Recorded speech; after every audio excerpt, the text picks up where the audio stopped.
Salutations à tous, c'est toujours le frère Antoine Fadi, toujours avec Kalatam Balé, toujours avec Bible, le livre de vérité.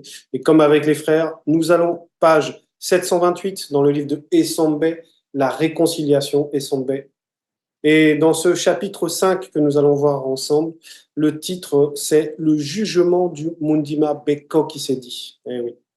Donc ce chapitre 5 est lié en fait à ce chapitre 4 où Essambe nous a beaucoup expliqué le comportement quand on a le Mundi Musangi, comment on fonctionne quand on veut devenir un homme spirituel, qu'est-ce qu'on doit faire, comment ça se manifeste. Et on arrive dans ce chapitre 5 et là, on va nous présenter le jugement du Mundima Bekan qui s'est dit, c'est-à-dire en gros l'action du spirituel, le jugement du spirituel. Parce que Mundima Beko qui s'est dit, c'est l'entité des châtiments en charge du domaine de la nature. Donc, elle va être en charge de ce jugement, de ce châtiment, de cette vengeance par rapport au comportement des créatures. Et on va rentrer un peu plus en profondeur. Mais le titre est important, le jugement du Mundima Beko qui s'est dit, parce que derrière, en fait, l'entité, il faut comprendre que l'entité manifeste les vertus et l'impartialité. Donc, son jugement est irréprochable, son jugement est équilibré et juste, en fait, son jugement est parfait. Et ce jugement, ça va être en fait de révéler ce qui est caché, révéler les actes cachés, les œuvres cachées, et donc exposer ce qui doit être exposé pour appliquer le jugement, en fait. Donc, nous sommes dans ce chapitre 5, le verset 1 nous dit ceci, l'homme charnel, virgule, peu importe qui il est, virgule, lui qui juge est donc inexcusable, virgule, car en jugeant les autres, virgule, il se condamne lui-même, virgule, puisqu'il juge puisque lui qui juge, pardon, fait les mêmes choses, point. Donc ça nous apprend quelque chose de fondamental, c'est que pour ne pas être jugé, il ne faut pas produire les mêmes choses que ceux que l'on condamne, en fait. Parce que celui qui est condamnable doit être condamnable par quelqu'un qui ne l'est pas, en fait. C'est pour ça qu'on nous dit que c'est le jugement des entités et que derrière le comportement des entités, c'est vertu et impartialité. Donc, aucune manière de pouvoir condamner celui qui condamne. Là, on nous explique que l'homme charnel, virgule, peu importe qui il est, peu importe si c'est une célébrité de la chanson, si c'est un juge d'instruction, si c'est le président de la République, si c'est le faux pasteur, si c'est le pape, peu importe qui il est, si cet homme est charnel, c'est-à-dire qu'il ne connaît pas la vérité, il est dans l'état de jugement. Parce que le charnel, c'est la condamnation, c'est l'état de jugement. C'est ça qu'on va condamner, c'est ce qui est charnel. Et c'est logique, puisque le charnel, on va dire, apparaît de cette manière, la manière dans laquelle le charnel qu'on vit actuellement, parce qu'il y a eu la chute, tout simplement.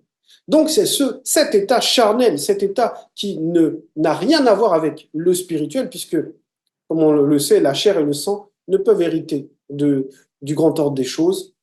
Et c'est logique parce que cette chair, ce sang-là, n'a pas le sceau, n'a pas la nature pour pouvoir entrer dans le spirituel. C'est pour ça que c'est séparé et c'est pour ça qu'on nous parle du charnel. Et le charnel, ça va être tous les comportements qui désobéissent à la loi. Tous les intérêts qu'on a par rapport à ce qui n'est pas spirituel, à ce qui n'émane pas du spirituel, c'est-à-dire les lois, les ordonnances, les préceptes. Donc, il nous explique que cet homme-là, celui qui va, peu importe qui il est dans le monde, celui qui va vouloir juger les autres, en étant lui-même dans les mêmes comportements, dans les mêmes actions, dans le même mensonge, par exemple, d'une religion à une autre, ils se jugent entre eux, ils se condamnent entre eux, mais les deux sont dans le faux, donc ils passeront tous au jugement, comme on le dit, le jugement du Mundima Beko qui s'est dit, c'est-à-dire le jugement spirituel. Le verset 2 nous dit ceci, nous savons, virgule, en effet, virgule, que le jugement du Mundima Beko qui s'est dit contre ceux qui commettent de telles choses est selon la vérité, point. Et oui. Donc, comme je le disais, cette entité, c'est une entité véritable, c'est une entité de la vérité. Donc, son jugement va représenter la vérité. C'est ce que ça veut dire. Donc le jugement est d'abord spirituel et il est rempli de vertu et d'impartialité des entités. Parce que c'est ce qu'il y a dans les entités, c'est ce qu'elles garantissent dans leurs actions, dans leurs jugements, dans leurs prononciations, dans leurs phrases. C'est toujours vertu et impartialité. C'est ça le jugement, c'est-à-dire la perfection. Même dans le jugement, c'est la perfection. Donc, c'est un jugement qui est spirituel. Voilà pourquoi il est selon la vérité. Parce qu'il faut qu'il soit selon la vérité, parce que les entités, ce sont des vérités. Ce sont des lois elles-mêmes. Verset 3. L'homme charnel qui juge ceux qui commettent de telles choses, virgule, et qui les fait, virgule, pense-t-il qu'il échappera au jugement du Mundima Beko qui s'est dit? Point. Point d'interrogation, parce que ça va ouvrir tout un développement qu'on va découvrir. Donc il dit bien que celui qui est charnel, celui dont on a parlé dans ce premier verset, celui donc qui ne respecte pas les lois lui-même, qui n'obéit pas aux lois morales, qui n'obéit pas aux lois spirituelles, qui est dans le mensonge, qui est dans toutes les religions, qui se comporte charnellement, qui idolâtre que ce soit des artistes ou que ce soit son pasteur ou que ce soit des statues comme on le voit chez les catholiques, où ils prient devant la statue de la Vierge Marie, où ils prient des saints qui ne sont même pas saints. Tous ces comportements-là, toutes ces personnes-là, pensent-elles qu'elles vont échapper au jugement? Eh oui, parce qu'il y a plein de gens qui vont juger, des juges d'instruction qui vont juger et condamner les autres, mais qui eux-mêmes n'appliquent pas la loi morale. Est-ce que eux, on pourrait dire que, comme le dit le verset là, est-ce que eux, ça va les empêcher de passer au jugement? Comme on va prendre l'exemple de l'histoire de cet abbé Pierre là, qui a fait une forme de polémique aujourd'hui, parce qu'il y a des personnes qui se sont levées, des femmes, et qui l'ont accusé de, on va dire, de comportement sexuel répréhensible en fait. Et pour beaucoup de gens, cet abbé qui a mis en place la communauté d'Emmaüs, ou qui a fait pour eux des bonnes choses, qui aidait les pauvres, etc. Est-ce que le fait qu'il a aidé les pauvres, le fait qu'il a mis en place ces choses-là, le fait qu'il prêchait selon lui l'amour, etc., est-ce que ça va le rendre irrépréhensible? Est-ce que ça va empêcher qu'il soit jugé? Non. La réponse est non. Et oui. C'est ce qu'il faut comprendre en fait. Il ne faut pas se tromper sur ce qu'est un homme charnel. Un homme charnel, c'est quelqu'un qui obéit au désir de la chair, qui ne connaît pas la vérité, qui n'a pas adhéré à la vérité, donc, et qui en plus ne respecte pas la morale, les lois morales qui sont dans toutes les créatures. C'est ça. Donc lui n'échappera pas au jugement parce que, en gros, le jugement, c'est que les entités connaissent tout, voient tout en fait de nos réalités. Elles voient nos intentions les plus profondes, elles voient tout ce qui nous motive. Donc, tout est déjà en jugement en fait. Tout est déjà en jugement parce que c'est sous le regard des entités. Verset 4. Où méprise-t-il les richesses de la manifestation de la bonté de l'Oba, virgule, la patience envoyée par le Verbe qui est votre salut, donc le Verbe qui est notre salut avec le S majuscule, virgule, ne reconnaissant pas que la manifestation de la bonté de l'Oba le pousse à la repentance. Point. Et là, ça va s'adresser, cette partie-là, en fait, va s'adresser à nous, en fait. Nous qui marchons dans la vérité, nous qui euh, essayons donc d'obéir le plus possible aux lois, d'accepter les lois. On nous dit, mais si on n'arrive pas à laisser ce qui est charnel, est-ce qu'on a réellement pesé la manifestation de la bonté de l'Oba? Est-ce qu'on a réellement pesé la grâce qui nous est faite, la patience du Verbe pour qu'on puisse arriver à cet état de perfection où délibérément on renonce à ce qui est charnel, c'est-à-dire à tout ce qui ouvre la porte à la désobéissance? Est-ce que nous, on a réellement pesé? Parce que c'est une mise en garde qui nous concerne nous aussi, et même nous d'abord, parce que nous sommes conscients de la vérité. Donc, encore, nous n'aurons aucune excuse. Si on continue de commettre des actes qui sont répréhensibles, c'est parce que c'est ce qu'on voulait. Parce que même cette force-là de pouvoir lutter contre les mauvais désirs, c'est le Verbe qui nous la donne. Et en plus, le Verbe nous laisse le temps de pouvoir, que ça rentre dans toutes nos consciences, qu'on comprenne la manifestation de la bonté de l'Oba. Et cette manifestation de la bonté de l'Oba, qui peut aussi représenter la grâce qu'on a reçue, elle a une autre facette en fait, et on va la découvrir On va dans Essombe 31.8, c'est page 752, c'est un peu plus loin. Page 752, toujours dans le livre d'Essombe, où le verset 8 nous dit ceci. Par la manifestation de la bonté qu'il nous a manifestée en Jokisabe et au deuxième virgule, et on s'arrête dans la virgule. Vous vous rendez compte que maintenant on voit un autre visage de la manifestation de la bonté. C'est pas juste l'entité de bonté et le bien qu'on vit chaque jour, le fait qu'on soit, on va dire, dans des humeurs, des sentiments, des émotions qui soient bonnes, qui soient positives pour nous, parce que ça, ce sont des fruits qu'on mange, ce sont ces fruits du Mudi Musangi. Mais il y a une autre facette de la manifestation de la bonté, c'est la présence des deux, chacun à leur époque. Je vais relire. Par la manifestation de la bonté qu'il nous a manifesté en Jokisabe et au deuxième virgule, c'est-à-dire ceux qui apportent la vérité, ceux qui sont la vérité, ceux qui représentent cette bonne nouvelle. Est-ce qu'on est conscient de cette grâce que nous avons, nous, à notre époque, d'être dans l'époque du deuxième, en gros, de sa manifestation dans le visible?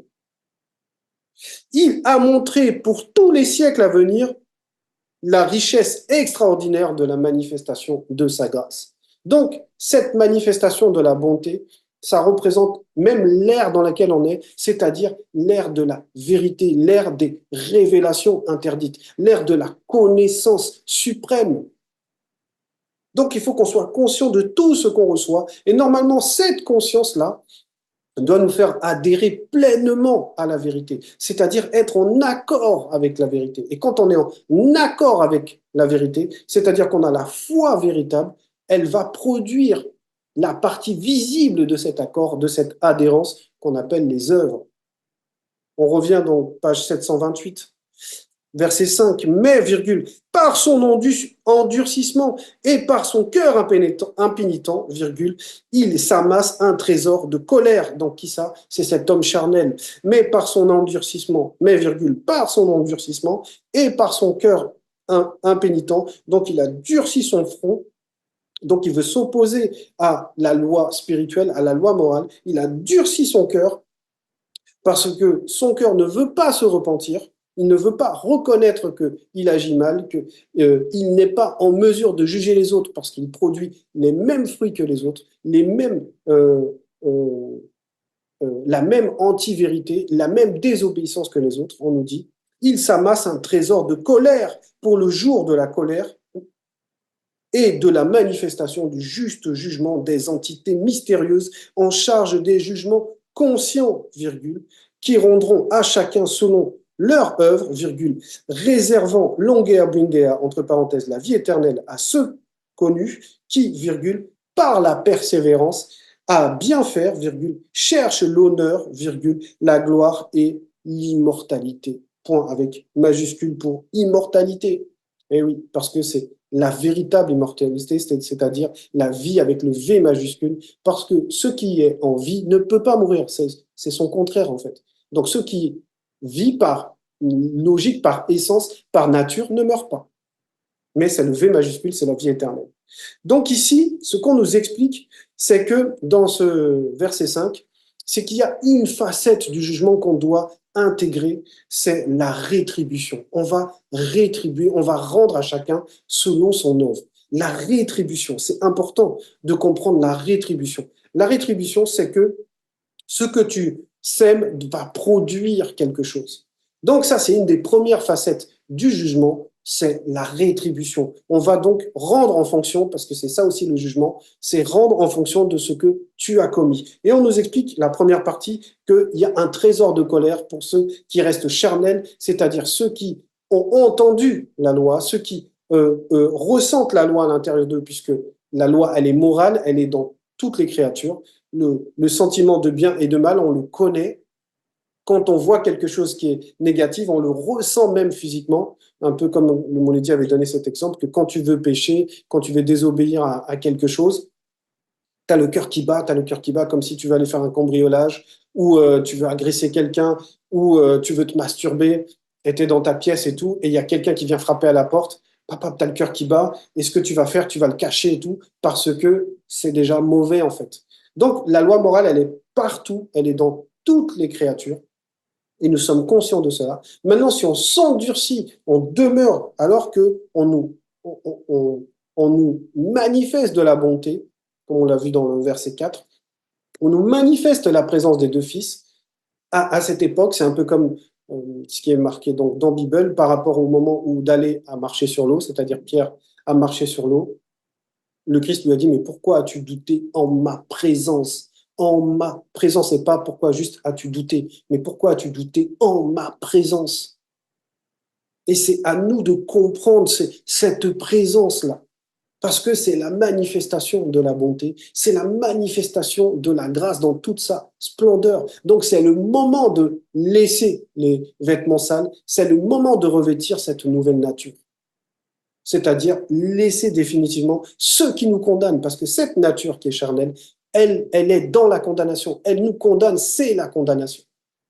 C'est pour ça que même par rapport à Moto, Mutatedi avait donné l'ordre que l'homme n'aille pas consommer du fruit de l'arbre de vie pour ne pas qu'il reste dans cette nature, on va dire, charnelle, éternellement, parce qu'elle n'est pas même faite pour l'éternité.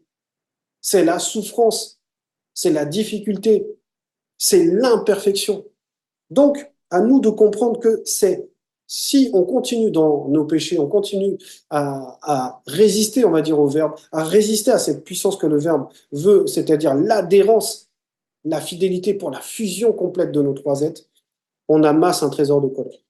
Mais si, en fonction de nos œuvres, on nous fait grâce, puisque la grâce ici va prendre une autre facette, c'est le mérite en fait. C'est ça la rétribution. Si tu agis bien, ben, tu mérites la récompense qui est longue et abondante. Verset 6. Mais l'irritation et la colère à ceux qui, virgule, par esprit de dispute, virgule, sont rebelles à la vérité en obéissant à l'injustice. Point. Et oui. Parce que le rebelle à la vérité, il va obéir à autre chose qu'à la vérité, c'est-à-dire à ce qui est de l'anti-vérité, c'est-à-dire l'injustice. Et là, on nous présente les esprits de dispute. Par esprit de dispute, ça veut dire qu'il y a l'action même des démons derrière. Ça veut dire que la personne ne va plus s'alimenter de la loi morale, mais va s'alimenter de la loi immorale, c'est-à-dire ce que va représenter les démons, les anges déchus, etc., Satan. C'est l'anti-vérité. Donc la personne va être alimentée même par ça. Et il y a une annotation, c'est Psaume 36,5. Psaume 36,5, c'est page 339.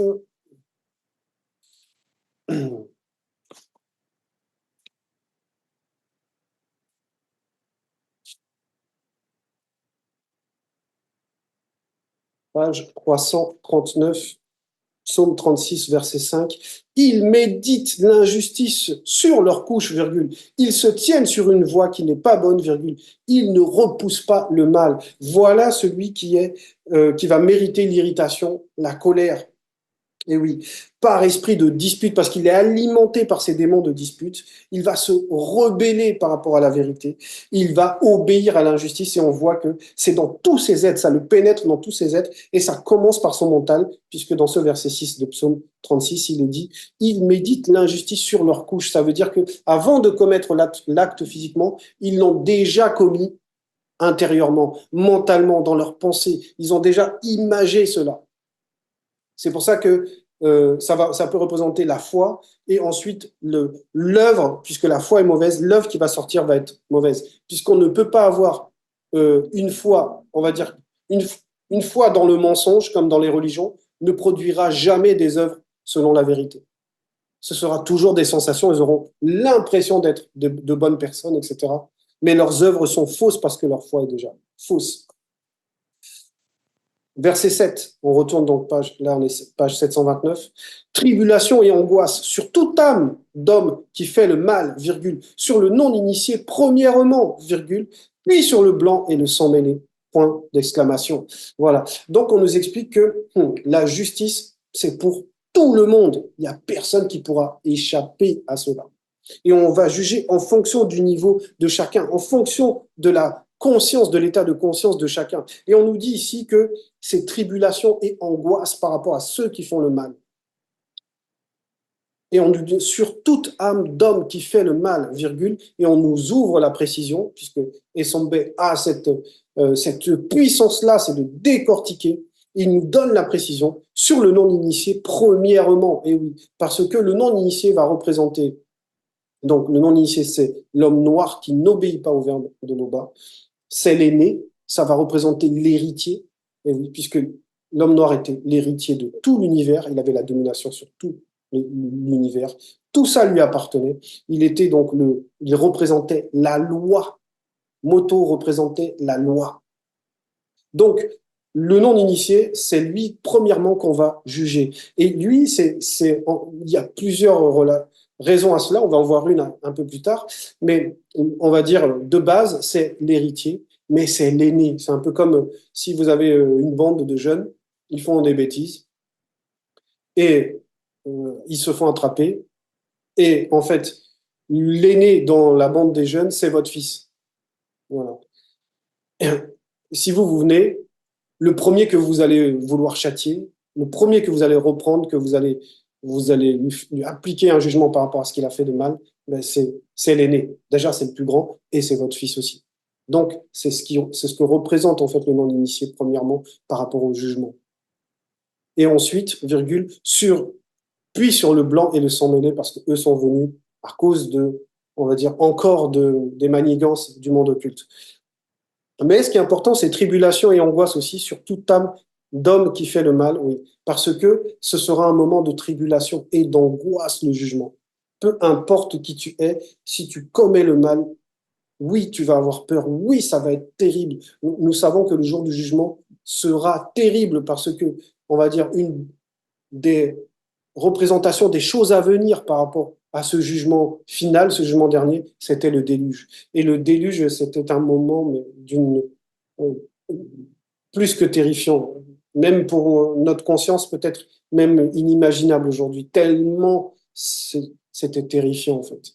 Voilà. Et le jugement de feu, le jugement, on va dire le deuxième, puisque là, c'était le premier jugement, c'était de l'eau, par l'eau, et là, c'est par le feu, on va dire, ce sera encore plus terrifiant.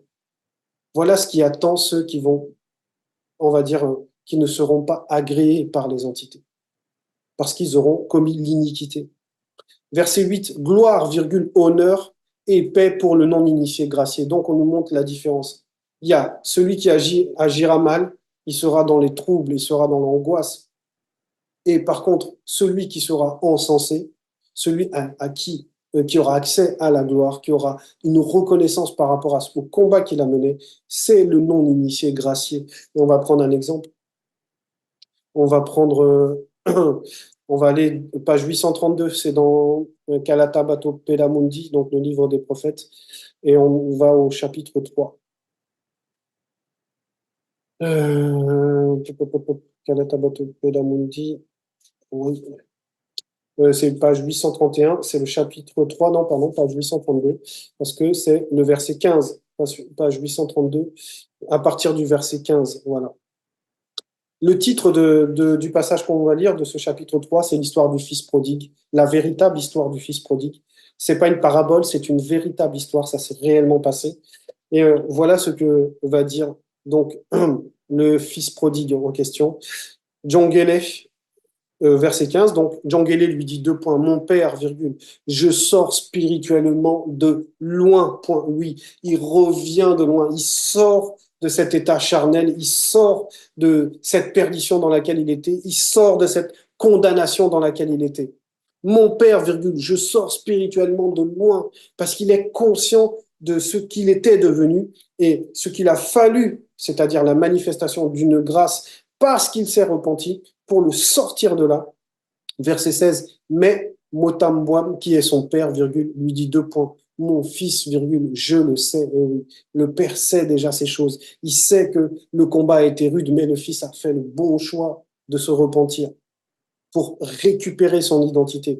Verset 17, ensuite, virgule, Motamboam dit à quelques-uns de ses employés, deux points, prenez vite un grand festin, virgule, invitez tous les initiés du village. virgule. Puis mangeons et réjouissons-nous, point virgule. Verset 18, car mon fils que voici était devenu comme un non-initié, virgule. Il est redevenu un initié, point virgule. Il était perdu, virgule, et il est retrouvé, point. Et ils commencèrent à se réjouir, point. Voilà, c'est un exemple. Voilà pourquoi on nous dit aussi ici, gloire, virgule, honneur et paix pour le non-initié gracié qui deviendra un initié. C'est ce que ça veut dire en fait. Le non-initié gracié à qui on a fait grâce, maintenant il faut qu'il mérite. Et oui, parce que si on nous fait grâce, il faut qu'on mérite par notre comportement cette gloire. Oui, oui. Ce moment de gloire que sera pour, on va dire, ceux qui seront trouvés justes, ceux qui seront trouvés, ceux qui auront été intelligents, de briller, de revêtir la nature des entités. Verset 10, tous ceux qui ont péché, verset 9, et pour le verbe de l'Oba, on revient donc page 729, et pour le verbe de l'Oba, il n'y a point d'acception de personne. Et oui, on a parlé, on va dire, des deux cas dans les versets 7 et 8. Il y a le non-initié gracié, il y a le non-initié, il y a le blanc et le sang mêlé. Chacun sera jugé en fonction de ses œuvres. Le verbe, c'est la justice. Il n'y a point exception de personne. Ça veut dire que tous les cas de figure qui existent, tous les états de conscience qui existent, ont un jugement approprié. C'est ce que ça veut dire. Le verbe, lui, est complètement impartial. Eh oui. Il ne fait acception de personne, c'est-à-dire que la véritable justice, c'est l'impartialité, c'est ça la justice, c'est l'impartialité. Les Noirs passeront au jugement, ceux qui le méritent passeront au jugement, les animaux vont passer au jugement, ceux, en tout cas, voilà, ceux non connus et qui doivent passer au jugement passeront au jugement. Bref, chacun sera jugé, c'est ce que ça veut dire. Verset 10. Tous ceux qui ont péché sans la loi périront aussi sans la loi, virgule. Et tous ceux qui ont péché sous la loi seront jugés selon la loi. Point. Et oui, comme je disais, le verbe, c'est l'impartialité. Il y a un jugement pour chaque état de conscience. Et là, on nous présente deux états de conscience. Il y a des personnes qui vont pécher sans la loi, c'est-à-dire qu'ils n'ont pas la connaissance de cette loi. Par exemple, à une époque, tu mangeais telle viande, voilà, tu mangeais telle nourriture, tu savais pas que c'était interdit par le verbe. Ben, tu vas mourir, tu vas passer au jugement, mais sans la connaissance de cette loi, sans être en jugement par rapport à cette loi. Et maintenant, on nous dit, et tous ceux qui ont péché sous la loi, c'est-à-dire que dans leur conscience, ils connaissaient la loi, ils connaissent la loi, donc eux, ils vont être sous le jugement de cette loi. Voilà ce que ça veut dire, ce verset 10. Voilà. Verset 11. Ce ne sont pas, virgule, en effet, virgule, ceux qui écoutent la loi, qui sont justes pour le verbe de l'Oba, virgule. On va s'arrêter là. Parce que on voit, c'est encore une des facettes, en gros, de l'impartialité. Voilà. C'est le mérite. Parce que une des facettes de l'impartialité, c'est le fait de mériter, en fait. Parce que c'est juste. Là, on nous explique que ce ne sont pas ceux qui écoutent. Parce que dans le fait d'écouter, il n'y a pas réellement de mérite. Même si on est rendu à faire l'effort d'écouter, c'est parce qu'il y a dans nos consciences, il y a un conflit, en fait.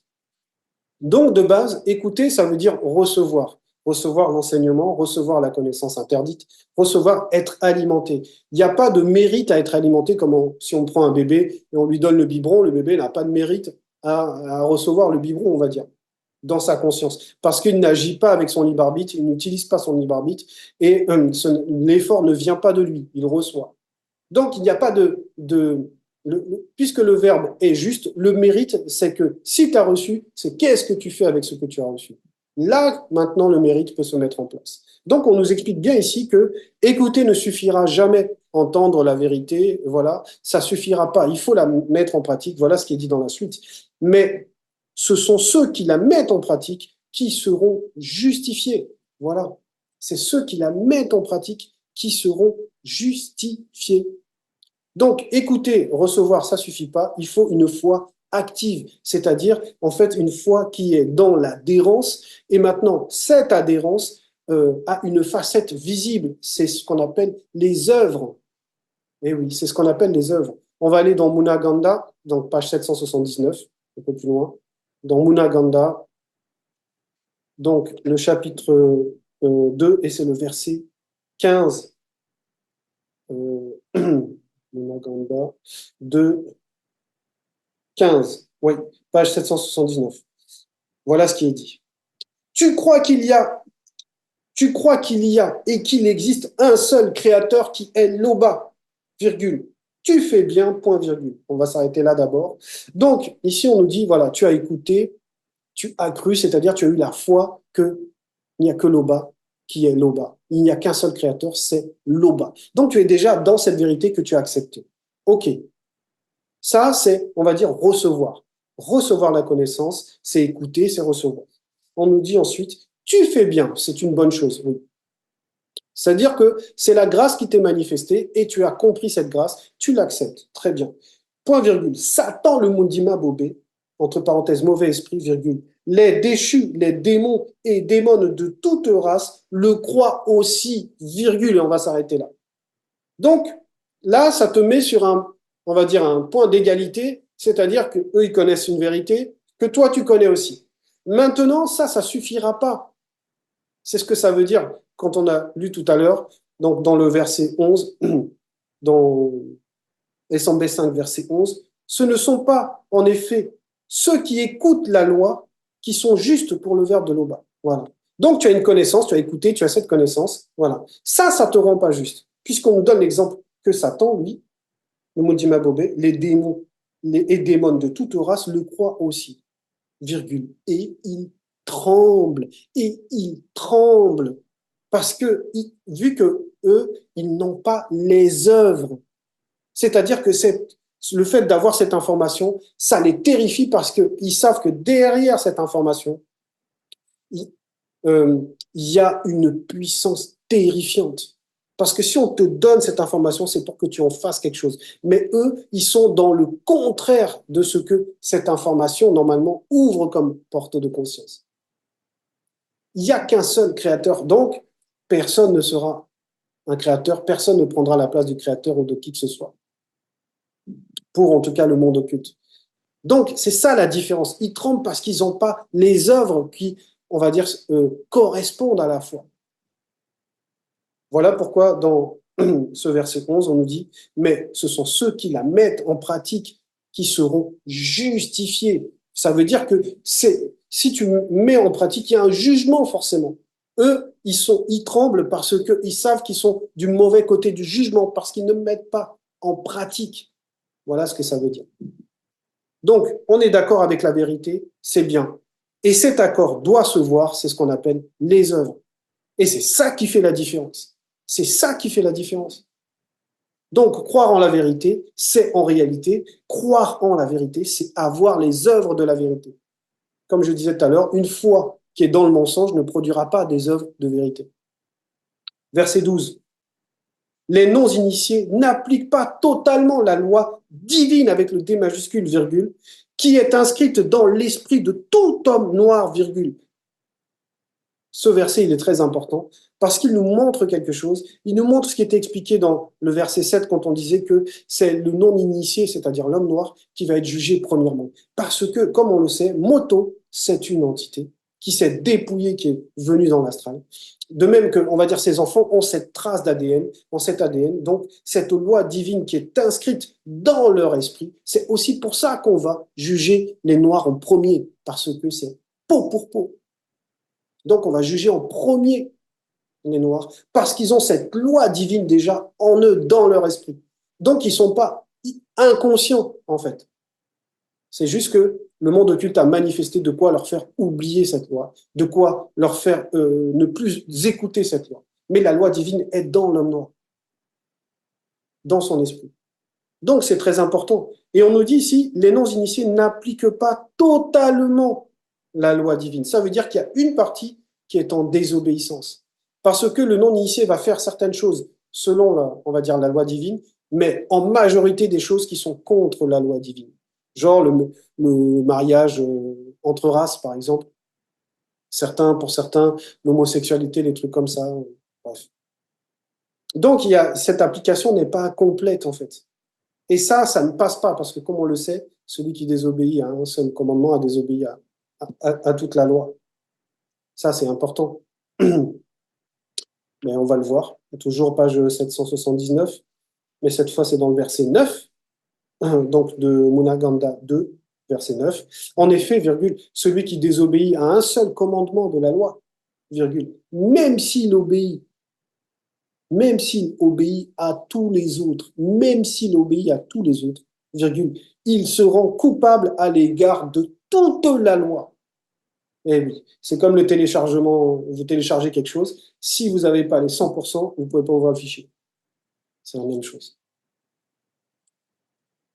Donc, toujours dans la continuité de ce verset 12, parce qu'il y a une virgule à la fin, qui est inscrite dans l'esprit de tout homme noir, virgule, verset 13, ainsi le Verbe montre que l'œuvre de la loi est écrite aussi dans la conscience de leur cœur, virgule, leur esprit en rend témoignage, virgule, car leur conscience, la conscience de l'esprit et la conscience du cœur, c'est-à-dire de l'âme, s'accusent ou se défendent tour à tour. Et oui, c'est ça le conflit à l'intérieur, le conflit entre la loi morale et on va dire, le désir immoral. Voilà. Ça veut dire qu'il n'y a pas d'unité. Et c'est ça, c'est ce qui a amené la chute, en fait, la diffusion. Le fait que tous les êtres orientent le désir vers ce qui est spirituel. C'est ça l'homme charnel. C'est l'homme qui est partagé, c'est l'homme qui est abîmé. Donc, ce litige-là entre nos désirs de l'âme, qui sont des désirs contraires au Verbe, et la loi spirituelle qui est dans l'esprit, qui est même dans l'âme parce qu'il y a la loi morale, ce désaccord-là entre les deux êtres intérieurs fait le conflit. Et tant qu'il y a le conflit, c'est que le Verbe n'est pas venu mettre l'accord. Parce que le libre arbitre fait qu'on fait pencher le conflit d'un côté ou de l'autre. On va prendre cet exemple. Il y avait dans l'histoire de Yololo, donc Isaac, qui va avoir deux fils, des jumeaux. Il va avoir Jacob et Esau. Donc Esau d'abord et Jacob, on va dire dans ce sens-là. Donc Benenyanjita pour Esau, Tindi pour Jacob. Dans le ventre de leur mère, dans l'enceinte, voilà, dans la matrice, ils se disputaient déjà. Ce qui peut représenter ce conflit entre nos consciences, en fait. Se disputer parce que un va représenter, Benenyanjita va représenter la conscience qui veut vivre pleinement le charnel, et euh, Tindi, Jacob, veut représenter la conscience qui veut vivre selon le spirituel, en fait, dans la réalité physique. Donc, il y a ce combat à l'intérieur d'eux, à l'intérieur, du ventre de la maman, il y avait déjà ce combat, il y avait déjà cette lutte, ce qui peut représenter notre verset 13, en fait.